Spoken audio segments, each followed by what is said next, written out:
қазақ қыздарына қайран қалам, жанары жаны жаздай жайраңдаған, қыз өссе елдің көркі деген сөзді қапысыз қалай айтқан қайран бабам.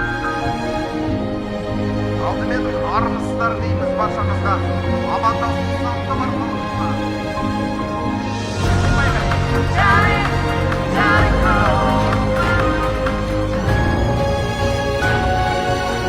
Салт дәстүріміз бойынша үлкен ақтың алдында Құтты болсын, той болмаса!